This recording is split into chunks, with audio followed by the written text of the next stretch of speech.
축복의 통로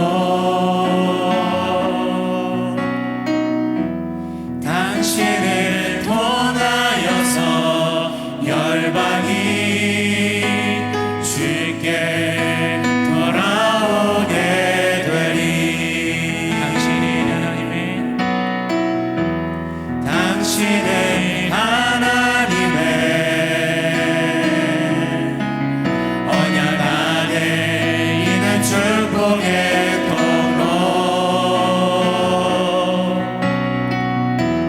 당신을 통하여서 열방이 주께 예배하게 되리. 당신은 하나님의 언약 안에 있는 축복의 통로 당신을 통하여서 열방이 주께 돌아오게 되리. 당신은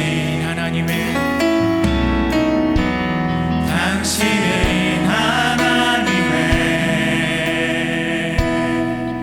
언약 안에 있는 축복의 통로 당신을 통하여서 열방이 주께 예배하게 되리. 우리 다시 한번 옆에 분들을 축복하는 시간 갖기 원합니다. 당신은 하나님의 계속해서 축복하도록 하겠습니다.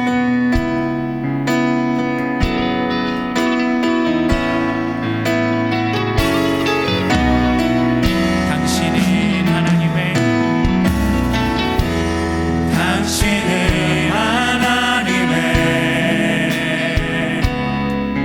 언약 안에 있는 축복의 통로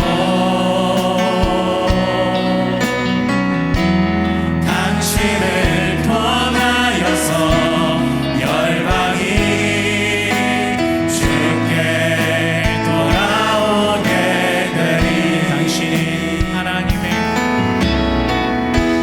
당신은 하나님의 언약 안에 있는 축복의 통로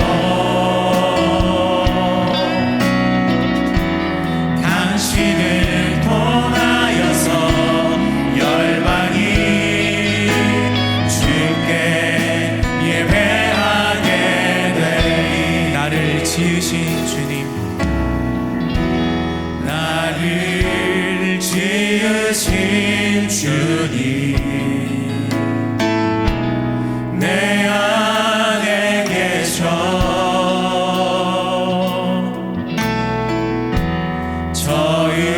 처음부터 내 삶은 그의 손에 있었죠. 나를 지으신 주님, 나를 지으신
말씀이 있습니다. 여인이 어찌 그 젖먹는 자식을 잊겠으며 자기 태에서 난 아들을 긍휼히 여기지 아니하겠느냐. 그들은 혹시 잊을지라도 나는 너를 잊지 아니할 것이라. 그들은 혹시 너를 잊을지라도 나는 너희를 잊지 아니할 것이라. 아멘. 주님께서는 우리를 아십니다. 주님께서는 우리를 손바닥에 새기셨습니다. 주님은 우리를 위해 십자가에 달리셨습니다. 그러므로 이 시간 우리가 주님 앞에 정직한 마음으로 나가기 원합니다. 주님, 저 여기 있습니다. 주님의 이름 의지하여 지금 이 자리 가운데 나왔습니다. 주님, 나를 받아주시옵소서. 내가 죄진 모습을 가지고 비록 나왔을지라도, 내가 연약한 모습을 가지고 나왔을지라도, 내가 부족한 모습을 가지고 나왔을지라도 내 모습 있는 그대로를 나의 아버지 되신 하나님께 그대로 내어드립니다. 하나님, 내 모습 그대로 나를 받아주시옵소서. 주님의 십자가 은혜로 나를 품어주시옵소서. 우리 그 마음을 가지고 이 시간 짧게 기도하기 원합니다. 주님, 나를 받아주시옵소서. 주님께서 기억하시는, 주님께서 대신 십자가에 달리신 바로 내가 이 자리 가운데 나왔습니다. 주님, 나를 주님의 품 가운데 받아주시옵소서. 우리 시간 같이 기도하도록 하겠습니다. 할렐루야. 사랑의 아버지 하나님, 내가 주님 앞에 나왔습니다. 내가 주님께로 나왔습니다. 내가 비록 죄의 모습을 가지고 있을지라도, 내가 비록 연약한 모습을 가지고 있을지라도, 세상에서 실패하고 세상에서 넘어지고 세상에서 비록 쓰러졌을지라도 내가 예수님을 의지하여 이 자리 가운데 다시 한번 나왔습니다. 주님의 은혜를 의지하며 이 자리 가운데 다시금 나왔습니다. 주님, 나를 받아주시옵소서. 주님, 나를 받아주시옵소서. 주님의 그 못잡없는 손으로 나의 손목을 붙잡아 주시옵시고, 주님의 그 피 묻은 손으로 나를 엇만져 주시옵소서. 그래서 내가 주님 안에 다시금 만족을 누릴 수 있게 하여 주시고, 주님 안에 다시금 회개하여 나의 죄를 씻을 수 있게 하여 주옵시고, 주님 안에 내 모든 부족한 부분과 연약한 부분들이 다시금 회복되는 역사 일어나게 하여 주옵소서. 나를 지으신 주님, 나의 아버지 되신 주님, 내가 어디로 가든지 나를 지켜주시고 나를 결코 떠나지 아니하시는 주님, 내가 주님 앞에 이렇게 나왔습니다. 내가 주님 앞에 이렇게 나왔습니다. 나를 받아주시고 주님의 은혜로 씻어주옵소서. 내 이름 아시죠? 내 이름 아시죠? 내 모든 생각도, 내 모든 생각도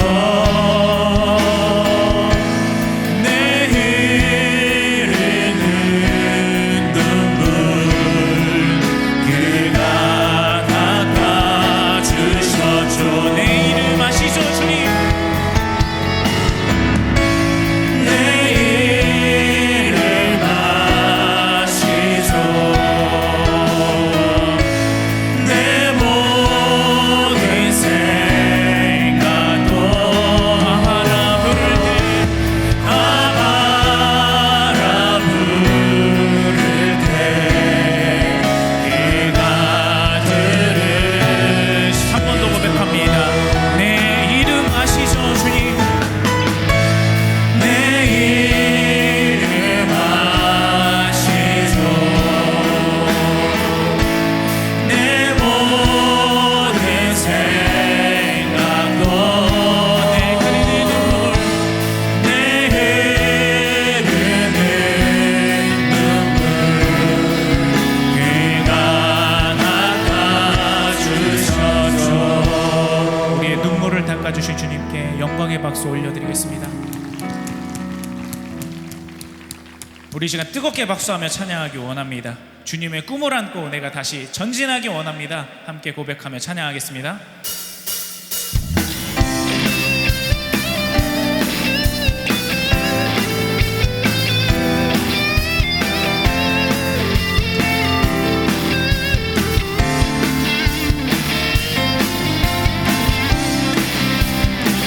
저 높은 하늘 위로, 저 높은 하늘 위로 밝은 태양 떠오르듯이 나 주저앉지 않으리.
땅의 부흥과 회복이 바로 나로부터 시작되니 주의 꿈을 안고 일어나리라. 선한 능력으로 일어나리라. 이 땅의 부흥과 회복이 바로 나로부터 시작되니. 오늘 이 시간 성령께서 우리의 심령 가운데 뜨겁게 역사해 주시기를 소원합니다. 우리 성령님을 간구하는 마음으로 불을 내려주소서. 함께 찬양하겠습니다.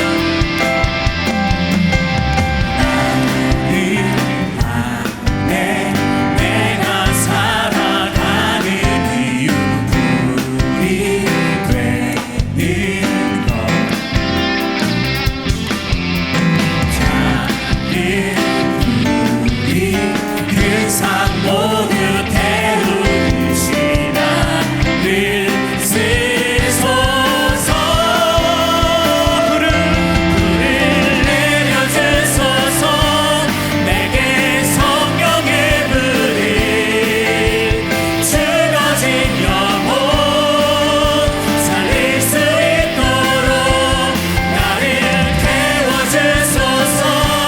재단 위에 나를 드리니 열방의 불로 태우소서. 주발 앞에 실을 벗고 기도하니 불을 주소서.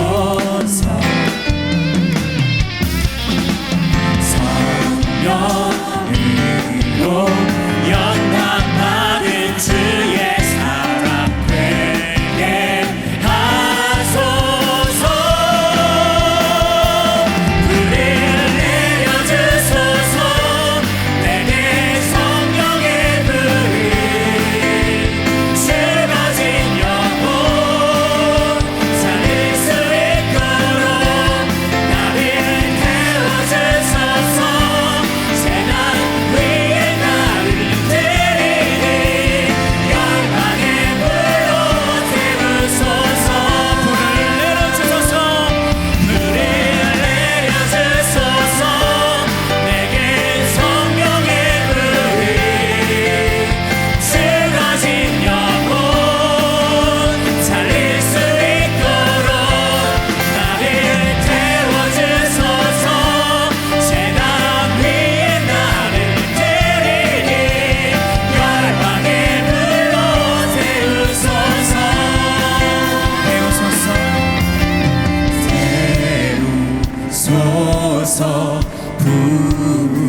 부으소서. 성령의 불을 태우소서. 태우소서. 부으소서.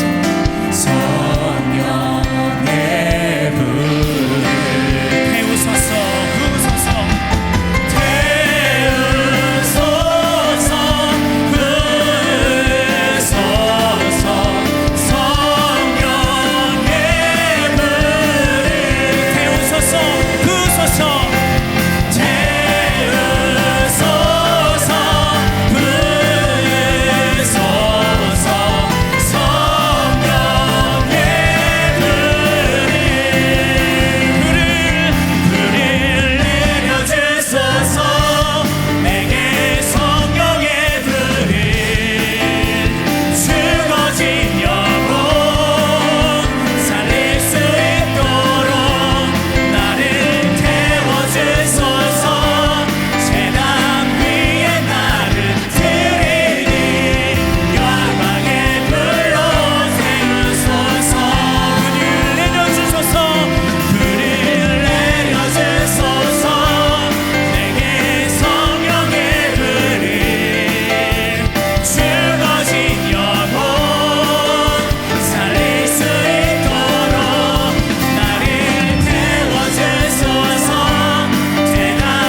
강력한 임재가 우리 가운데 임하기를 소원합니다. 우리 하나님께 영광의 박수 올려드리겠습니다.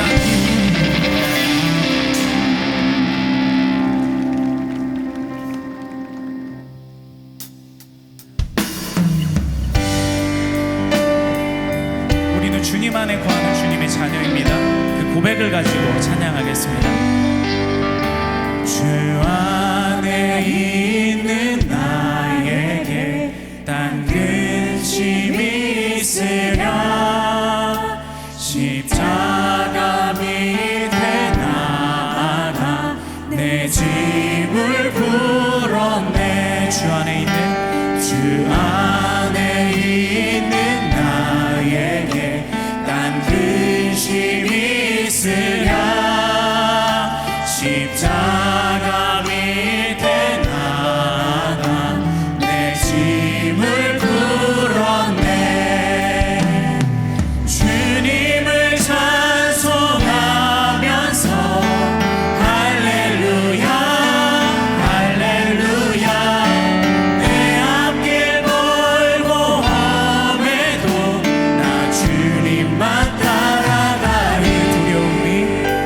그 두려움이 변하여 내 기도 되었고 전날의 안수 변하여 내 노래 돼. 주님을 찬송하면서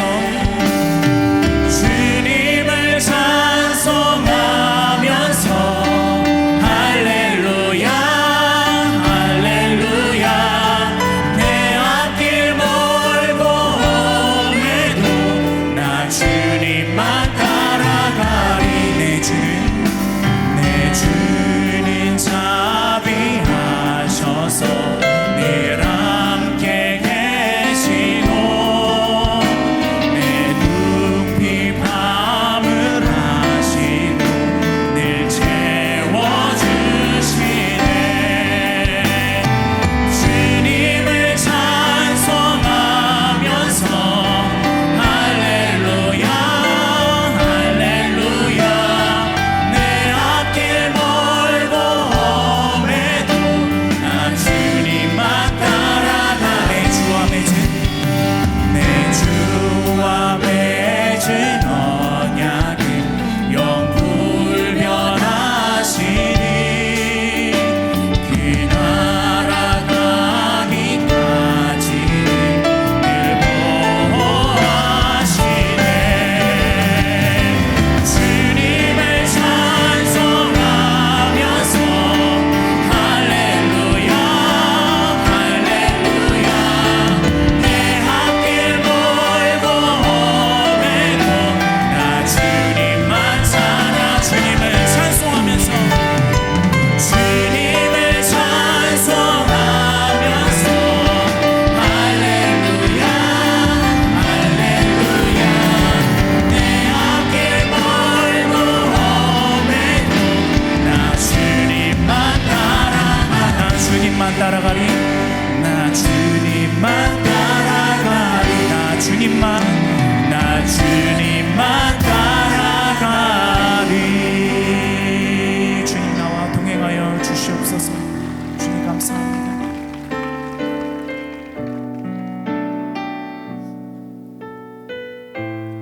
요한일서 1장 9절에는 이런 말씀이 있습니다.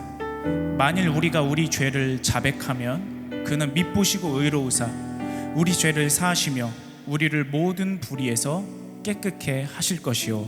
아멘. 이 시간 우리 하나님 앞에 정직하게 나가기 원합니다. 하나님과 나 사이에 그 어떤 막힌 것이 있다면 오늘 이 시간 바로 해결하기 원합니다. 하나님과 나 사이에 그 어떤 장애물이 있다면 오늘 이 시간 우리가 예수님을 뜨겁게 붙잡고 반드시 해결해 내기 원합니다. 우리 그것을 위해서 이 시간 하나님 앞에 회개가 있는 곡조 있는 기도를 올려드리기 원합니다. 우리 너무 멀리 왔나요? 함께 찬양할 때 주님 내 이 마음을 받아주시고 하나님과 나 사이에 어떠한 죄이든 어떠한 방해물이든 장애물이든 이 시간 주님의 보혈로 깨끗하게 해결하여 주시옵소서. 그 마음으로 함께 찬양하기 원합니다.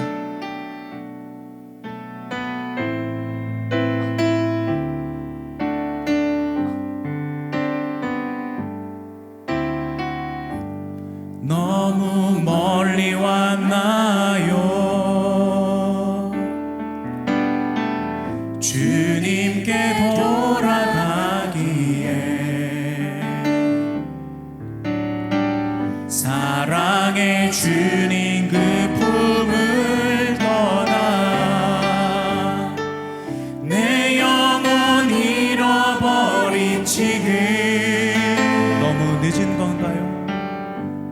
너무 늦은 건가요? 내 영혼 회복하기에 수많은 죄악 속에 갇혀서 주님을 잃어버린 지금,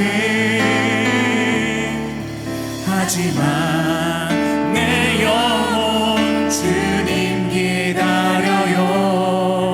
변함없는 주님의 사랑이 내 모습 이대로 내 모습 이대로 주께 돌아가요. 나의 손을 잡아주소서. 다시 주님의 얼굴 내 영혼 볼 수 있도록 나를 구원하소서. 다시 주의 임재 가운데 내 영혼 살 수 있도록. 하지만 내 영혼 주님 기다려요. 변함없는 주님의 사랑이 내 모습 이대로 주께 돌아가요. 나의 손을 잡아주소서. 다시 주님의 얼굴 내 영혼 볼 수 있도록 나를 구원하소서. 다시 주의 임재 가운데 내 영혼 설 수 있도록. 다시 주님의 얼굴 다시 주님의 얼굴 내 영혼 볼 수 있도록 나를 구원하소서. 다시 주의 임재 가운데 내 영혼 설 수 있도록. 온 마음 다해 사랑합니다 주님. 온 마음 다해 사랑합니다. 온 마음 다해 주 알기 원하네. 내 모든 삶 당신 것이니 주만 섬기니. 온 마음 다해 온 마음 다해 온 마음 다해 사랑합니다. 온 마음 다해 주 알기 원하네. 내 모든 삶 당신 것이니 주만 섬기니. 온 마음 다해 주만 섬기리 주만 섬기리. 온 마음 다해 주만 섬기리. 주만 섬기리. 온 마음 다해. 우리 시간 뜨겁게 기도하기 원합니다. 주님, 내 안에 있는 모든 죄의 문제를 예수 그리스도의 십자가 보혈로 해결하여 주시옵소서. 내가 온 마음을 다하여서 하나님 앞에 나아가게 하여 주옵소서. 그럴 때 내 마음 가운데 성령의 뜨거운 역사를 일으켜 주시옵소서. 우리 또한 오늘 말씀 전하시는 장태종 목사님을 위해서 우리 주님 한번 부르짖고 뜨겁게 기도하시겠습니다. 주여. 오늘 하나님의 말씀은 사도행전 13장 5절 그리고 13절 말씀입니다. 사도행전 13장 5절과 그리고 13절 말씀입니다. 제가 가진 성경으로 신약 208페이지에 있습니다. 다 찾으신 줄 알고 우리 한 목소리로 사도행전 13장 5절 그리고 13절을 이어서 읽도록 하겠습니다. 살라미에 이르러 하나님의 말씀을 유대인의 여러 회당에서 전할세 요한을 수행원으로 두었더라. 바울과 및 동행하는 사람들이 바보에서 배 타고 밤빌리아에 있는 버가에 이르니 요한은 그들에게서 떠나 예루살렘으로 돌아가고. 아멘. 저는 이 말씀으로 마가가 예루살렘에 간 이유는 이라는 제목으로 은혜를 나누도록 하겠습니다. 여러분은 잘 모르시겠지만 우리나라 독립영화 중에서 조금 센세이션을 일으켰던 그런 작품이 있습니다. 오늘 제 설교 제목하고 비슷한데요. 달마가 동쪽으로 간 까닭은 이라는 영화 아십니까? 네. 이 영화는 불교의 선종에 대한 그런 이야기를 하고 있습니다. 이 영화를 자세히 보게 되면 좀 재미있는 부분이 있습니다. 한 동자승의 눈에 비친 그런 인간의 생과사, 그리고 자연의, 그리고 생명의 신비함을 담담하게 좀 그려낸 영화였는데요. 세 명이 등장합니다. 주인공이 세 명이 등장하는데 이제 죽음을 앞에 둔 이제 바위처럼 좀 흔들림이 없는 그런 노승 해곡, 그리고 자기 본성을 깨닫고 해탈에 이르고자 하지만 그런 세속적 번뇌를 끊어내지 못하는 젊은 승려 기봉. 네, 불교 정화로 많이 나오죠. 그리고 아직 세속의 때가 묻지 않은 동자승 해진. 이 세 명의 승려를 통해서 삶과 죽음, 그리고 해탈과 자유라는 문제를 풀어나가는 것이 이 영화의 줄거리입니다. 상당히 간단한 줄거리임에도 불구하고 이 영화는 상당히 난해합니다. 왜냐하면 선적 구도라는 그런 개념 자체가 질문만이 계속 끊임없이 존재하거든요. 영화는 애초부터 정답이 좀 불가능한 그런 형이상학적인 질문만 계속 제기합니다. 말이 어렵지요. 불교는 두 가지 종파로 구분된다고 우리가 이해하고 있습니다. 하나는 교를 중요시하는 교종이고 다른 하나는 선을 중요시하는 선종입니다. 교와 선은 우리가 이야기하는 율법과 그런 실천의 개념하고 조금 비슷합니다. 교는 불경이 중요합니다. 그러니까 불경에 써 있는 그것들을 잘 이해하는 것이 교종이고 그것을 전파하는 것이 교종입니다. 그리고 선은 그것과 좀 다릅니다. 이해가 아닌 체험입니다. 그래서 선종에서 중요시하는 것이 참선이라고 앉아서 이제 계속 철학적인 사유를 하는 거죠. 개인적인 깨달음이 필요합니다. 이 선종의 바탕에는 원래 인간은 굉장히 깨끗한 존재였는데 이제 세상을 살다가 때가 묻게 되면은 그 순수성을 잃어버린다는 개념이 존재하죠. 그래서 참선과 명상을 통해서 진실한 나를 발견해야 되고 그 나를 발견해가는 과정이 이제 선이라고 합니다. 근데 여기서 문제가 하나 발생합니다. 선을 찾아가는 방법은 아는데 선이 무엇인지는 모릅니다. 그러니까 체험이기 때문에 전수가 되지 않는 거죠. 내가 체험하는 거기 때문에 전수가 되지 않는 그런 문제가 있습니다. 아까 말씀드렸던 영화 제목이 바로 이 선종에서 얘기하는 유명한 질문입니다. 달마가 동쪽으로 간 까닭은? 우리의 대답은 어떻습니까? 달마는 인도의 유명한 승려이죠.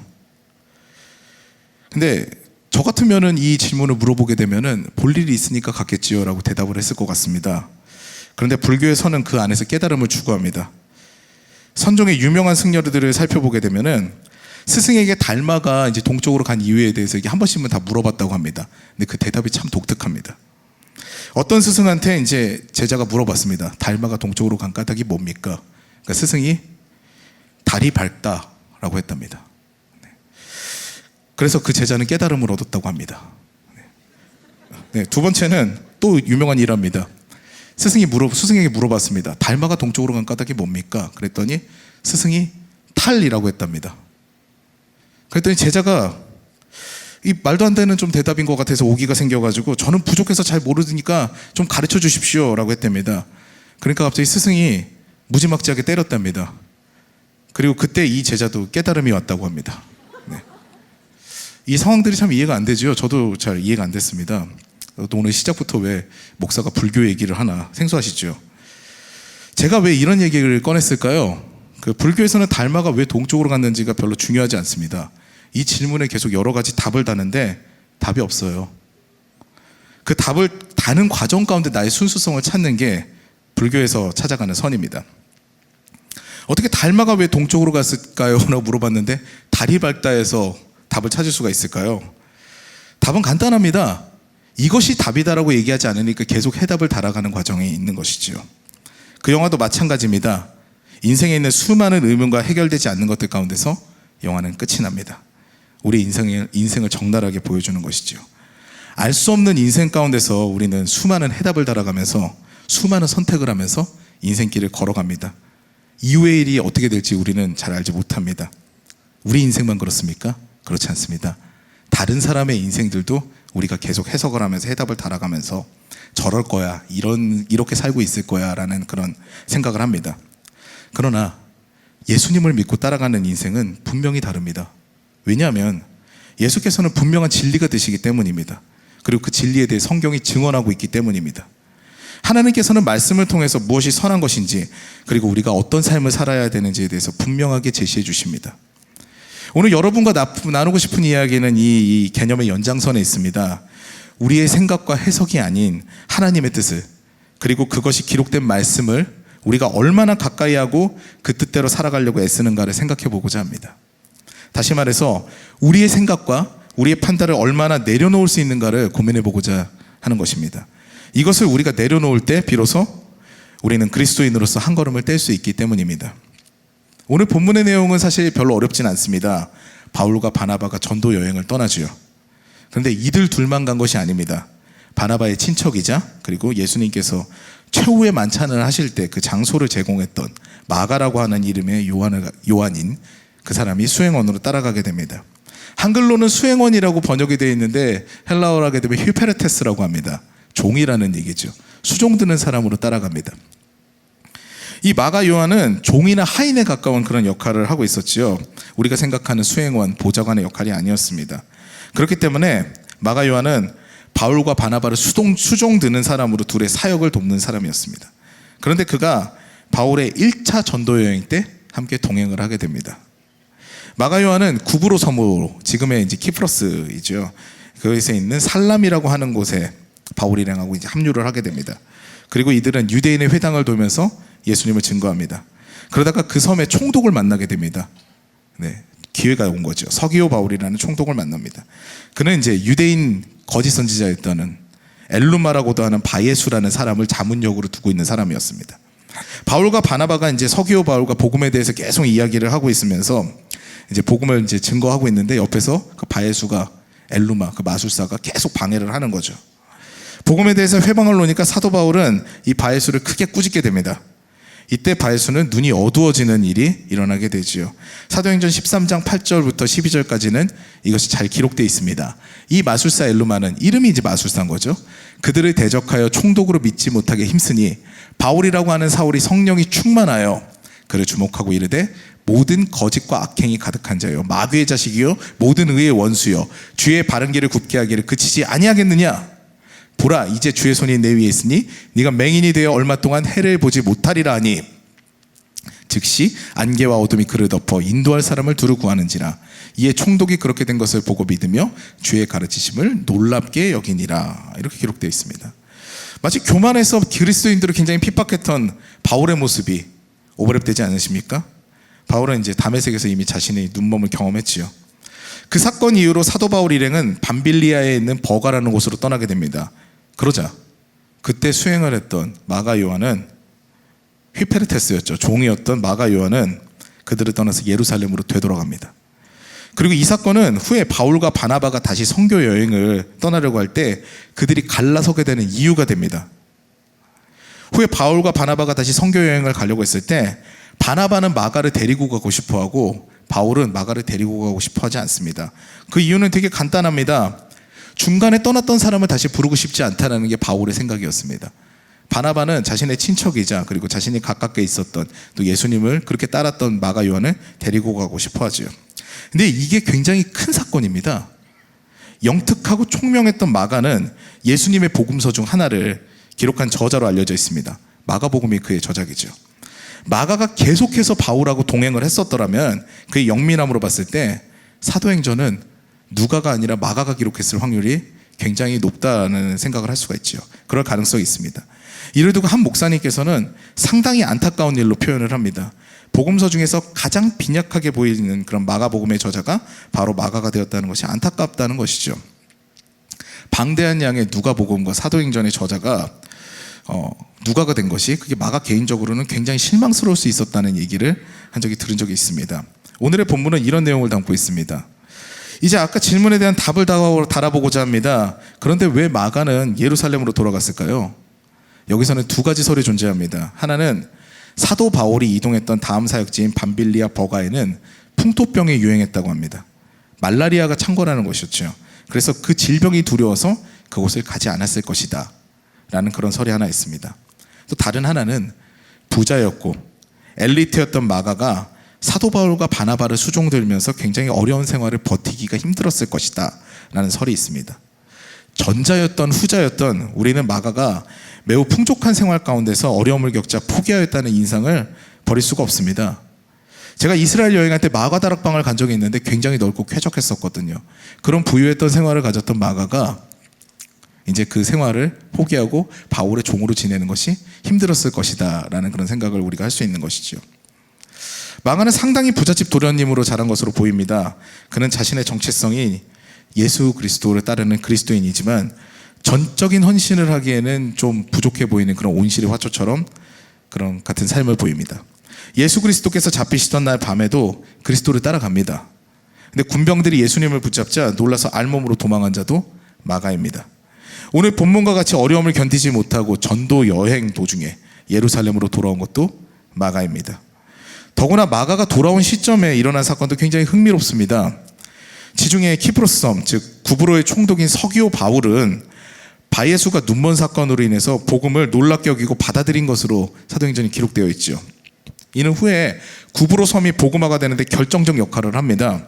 그런데 여기서 사도 바울과 바나바는 정착하지 않습니다. 밤빌리아의 버가로 이동을 합니다. 마가는 이때 결별을 하는 것이죠. 성교학을 배우면 두 가지 성교적 관점이 있다고 이야기를 합니다. 하나는 고지론입니다.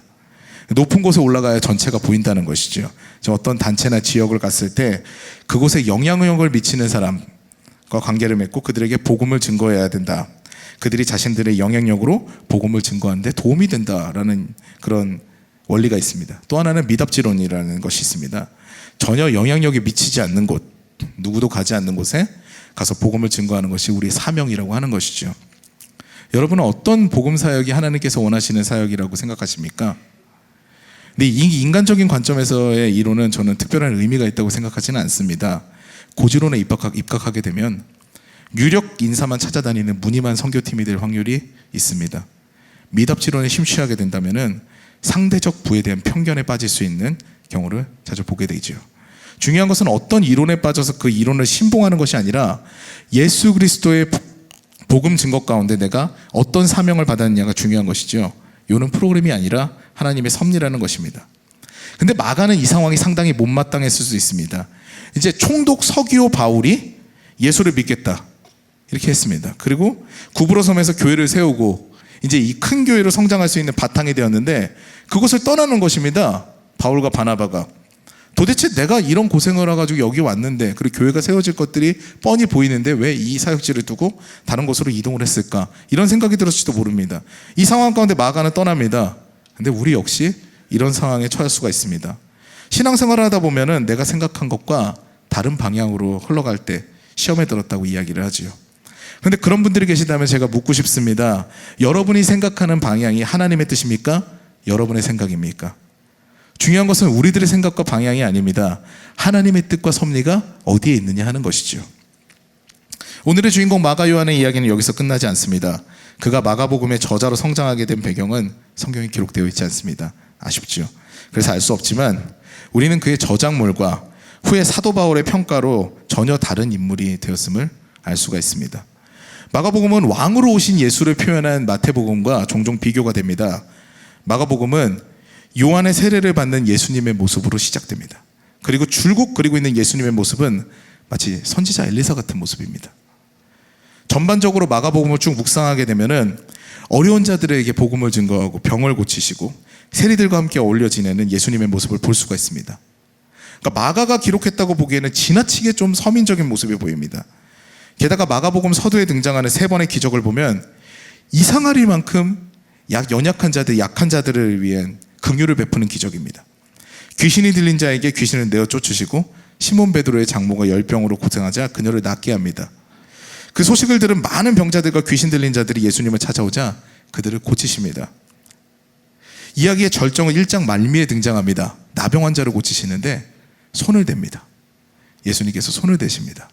나병 환자는 그 당시엔 하나님으로부터 저주받은 사람입니다. 하나님께 끊쳐진 자라고까지 표현이 됩니다. 그렇기 때문에 옷을 찢고 머리를 풀어 헤치고 소리를 지르면서 나는 부정하니까 떠나가라라고 이야기를 하는 사람들이지요. 게다가 입술까지 가려야 됩니다. 윗입술까지 가려서 전염이 되는 걸 막아야 되는 사람들이 나병 환자였습니다. 근데 그 나병 환자에 가서 예수님께서 손을 대시는 것이죠. 모든 사람이 너를 더럽다고 부정하다고 해도 나는 너를 그렇게 보지 않아 라고 말씀하시는 것이 예수님의 모습입니다. 그 예수님의 모습을 기록한 게 바로 마가복음이죠. 마가복음에 이런 기록이 있다는 게 굉장히 놀랍습니다. 마가가 어떤 사람이라고요? 선교 여행을 갔다가 중간에 되돌아온 사람입니다. 나 못해 먹겠어요 라고 돌아온 사람이 마가입니다. 힘든 사역이 아니라 저는 이런 편한 사역을 원합니다 라고 했던 사람이 마가입니다. 그런데 그가 어떻게 이런 기록을 했을까요? 낮은 자들, 어려운 자들을 위해 복음서를 쓸 생각을 했을까요? 너무 이중적인 사람 아닙니까?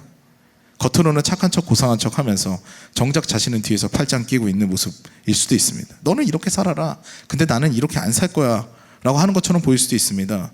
때때로 우리의 모습이 이 가운데 겹치기도 합니다. 주님, 저는 그렇게 못하겠어요. 돌아갈래요. 어떻게 이렇게 힘든 걸 요구하십니까? 여기까지만 할게요. 이럴 수도 있지요. 근데 오늘 제가 여러분과 나누고자 하는 것은 억지로 내 모습은 그렇지 않은데 그런 경건의 모양을 갖추자고 말씀드리는 것이 아닙니다. 그리고 마가가 정말 그런 사람이었냐? 그렇지 않다는 것을 말씀드리고 싶습니다. 이 모두가 마가복음의 저자로 만들게 하신 하나님의 그 위대한 섭리가 있는 것이죠. 예루살렘으로 돌아온 마가는 상당히 고뇌가 컸던 것으로 보입니다. 육신의 평안함을 찾았지만 마음에 공허가 있었던 것처럼 보이죠. 하나님의 사명은 내가 피해도 끝까지 쫓아옵니다. 그 콜링에 마가는 답할 준비가 되었던 것처럼 보입니다. 2차 여행 때 그는 바울의 선교팀에서 제외되는 수모를 겪습니다. 나는 너와 함께 가지 않겠다 라는 그런 바울의 선언 때문에 바나바와 함께 예전에 그들이 씨앗을 뿌렸던 구브로로 갑니다. 서기오 바울이 총독으로 있는 이제 큰 교회로 성장할 가능성이 굉장히 농후했던 그런 구브로로 가죠. 그런데 그곳에서 큰 부흥의 역사가 일어났다는 기록은 찾아볼 수 없습니다. 구브로는 그냥 그대로 남아 있습니다. 오히려 바울과 실라가 다니는 곳곳에 교회가 세워지고 하나님 나라의 역사가 일어남을 볼 수가 있습니다. 게다가 1차 여행 때 사역이 유대인 회당에서 이루어진다면 2차 여행 때부터는 이방인들에 대한 사역이 본격적으로 시작됩니다. 이제 복음이 유대인에서 이방인으로 확장되는 것을 눈에 띄게 보이지요. 마가는 이 모든 사건을 보고 들었을 것입니다. 마치 예수님의 가르침이 오버랩됐을지도 모르겠습니다. 부자가 천국에 들어가는 것은 낙타가 바늘귀에 들어가는 것보다 어렵다는 말씀이 생각났을지도 모르겠습니다. 아, 이제 내가 정말 부자의 마음을 가지고 있었나 보다. 내가 하나님의 말씀보다 내 일신의 영광을 더 생각했나 보다. 이런 생각이 들었을지 모르겠습니다. 그렇기 때문에 그는 참 괴로웠을 거고 회의가 들었을지 모르겠습니다. 그 와중에 바울이 옥에 갇히는 사건이 기록이 됩니다. 이는 빌레몬서가 골로새에서의 기록이 되어 있는데 이때 마가는 자청해서 바울의 옥바라지를 하게 됩니다. 사실 마가는 베드로의 사람입니다. 그는 예수님의 죽음을 목도했던 사람이고 예수의 제자들과 함께했던 사람입니다. 베드로는 마가를 두고 아들로 표현을 합니다. 그런 마가가 사도 바울의 수종을 들었고 이제는 옥바라지를 하는 겁니다. 사도 바울에 대한 겸손한 인정이 시작된 것이죠. 그에게 드러나는 하나님의 능력을 신뢰하기 시작한 것입니다. 이에 마가는 사도 바울이 부르는 자로 성장을 하게 됩니다. 예전에는 너와 함께 갈 수 없다, 너는 나의 팀에 들어올 수가 없다라고 했던 사도 바울이 내가 하는 일에 그가 필요하다, 그를 데리고 와라 라고 이야기를 합니다. 그것이 바로 디모데후서 4장 11절에 기록이 되어 있습니다. 누가만 나와 함께 있느니라, 네가 올 때 마가를 데리고 오라, 그가 나의 일에 유익하니라. 이게 사도 바울이 얘기하죠. 마가는 마가복음에서 유일하게 자신의 치부를 드러냅니다. 예수께서 잡히시던 날에 홑 이불로 몸을 감싸고 가다가 알몸으로 도망치는 자신을 기록합니다. 왜 그랬을까요? 이유는 알 수 없습니다만 저는 이렇게 생각합니다. 하나님, 제가 그랬습니다. 여러분, 제가 그런 사람이었죠. 저는 홑이불로 저를 가리고 있었지만 그 안에는 아무것도 없습니다. 예수님께서 잡히시자 저는 그 겉허울을 모두 벗어던지고 도망가기 바빴습니다. 그런 제가 이제 예수님을 위해서 복음서를 씁니다. 가난하니 어려운 이들을 위해 오셨던 예수님을 자랑합니다. 이런 저도 예수님을 자랑하고 복음을 증거합니다. 이런 메시지가 막 들려오는 것 같습니다. 그리고 마가복음은 어려운 이들을 위한 복음서로 오히려 마태와 누가복음의 뼈대가 되는 귀한 복음서로 우리에게 남아있는 것입니다. 사랑하는 여러분, 오늘 저는 마가의 이야기를 다루면서 성경에 드러나지 않는 부분에 대해 말씀을 살펴보며 답을 달아보았습니다. 그런데 사실 이 답은 좀 무의미합니다. 마치 서두에 말씀드렸던 선종에서 답을 다는 것과 같은 그런 답을 낼 수 없는 일일 수도 있습니다. 마가가 왜 예루살렘에 가는지는 사실 중요하지 않습니다. 그것에 대해 통찰하고 판단하는 것은 개인적으로도 다소 좀 어리석어 보이기도 합니다. 사실 사람들은 문제를 보면 답을 달고 싶지요. 저도 그렇습니다. 궁리합니다. 당연하기도 합니다. 그런데 문제에 답을 다는 것보다 더 중요한 것은 그 문제가 왜 생겼을까를 생각해 보는 것이 아닐까 합니다. 제가 예전에 수업을 들었을 때 신학생들이 이런 질문을 교수님께 드렸습니다. 자살을 하면 천국에 갈까요? 못 갈까요? 네, 답을 다는 것이죠. 여기다. 그런데 저희 은사님께서는 굉장히 화를 내셨습니다. 그게 왜 궁금하냐? 라고. 그러면 만약에 자살하면 지옥을 가게 되면 자살하면 지옥 가니까 자살하지 말아라 라고 할래? 라고 이야기를 하셨습니다. 중요한 거는 자살하면 지옥을 가기 때문에 너는 자살하지 말아라가 아니라 이 사람이 왜 자살할 정도의 아픔을 갖게 되었을까? 그리고 왜 이 사람은 자살할 정도까지 괴로웠을까? 라는 생각을 해야 되는 것이 우리 그리스도인들의 마음이 아닐까 싶습니다. 이런 우스개가 있습니다. 천국에 가면 세 종류의 사람이 있다고 합니다. 예, 우스개입니다. 처음에 천국에 딱 도달하게 되면은 왜 그 사람이 없지? 라는 이야기를 한다고 합니다. 그리고 두 번째는 왜 저 사람이 있지? 라는 이야기를 한다고 합니다. 그리고 마지막으로는 왜 나는 여기 왔을까? 이런 생각을 하게 된다고 합니다. 중요한 거는 누가 천국을 가느냐, 어떤 일을 해야 무엇이 되느냐, 여기에 답을 달아가는 것보다는 예수님께서 이렇게 살고 이렇게 살고 너희들은 이런 삶을 실천해라 라는 것들을 내 삶 가운데서 실천하는 게 굉장히 중요한 일입니다. 왜 예루살렘을 가는지가 중요한 것이 아닙니다. 그가 그 이후에 어떤 사람이 되었고 하나님께서 어떤 섭리 가운데로 인도했느냐가 굉장히 중요한 것이죠. 여러분 신앙에 고뇌하는 부분과 마음에 안 드는 부분이 생길 수 있습니다. 사명을 피해 도망갈 수도 있습니다. 요나를 보시면 우리가 너무 잘 이해되지 않습니까? 사명을 피해 도망갔어요. 마치 이거는 우리에게 적용을 해보면 이렇습니다. 일제강점기에 우리가 일본에 가서 너희들이 회개하면 하나님께서 구원해 주실 거야 라고 선포하는 것과 같습니다. 그게 쉬운 일이 아니죠. 그 사명을 피해 도망가는 것은 굉장히 당연해 보입니다. 그럴 수 있다고 생각이 됩니다. 그리고 그런 선포가 싫어서 사명을 피해 도망가는데 그 일을 한다면 그것을 정죄하자고 이야기하는 것이 아닙니다. 그런데 그 싫은 일, 피하고 싶은 일 가운데서 하나님의 뜻이 무엇인지 가만히 고민하고 기도하는 우리들이 되었으면 좋겠다는 이야기입니다. 하나님께서는 엘리트 마가도 겸손하게 하셔서 그의 생각을 바꾸시고 사용하시는 분입니다. 내 생각과 주권을 하나님께 맡기면 하나님께서 선한 방향으로 인도하시는 것이 바로 하나님의 섭리입니다. 넘어지고 어려움을 당했을 때 그때 하나님의 섭리를 기대하시기 바랍니다. 그리고 그런 하나님의 섭리 가운데서 새롭게 거듭나는 저와 여러분 되시기를 주님의 이름으로 축원합니다. 아멘.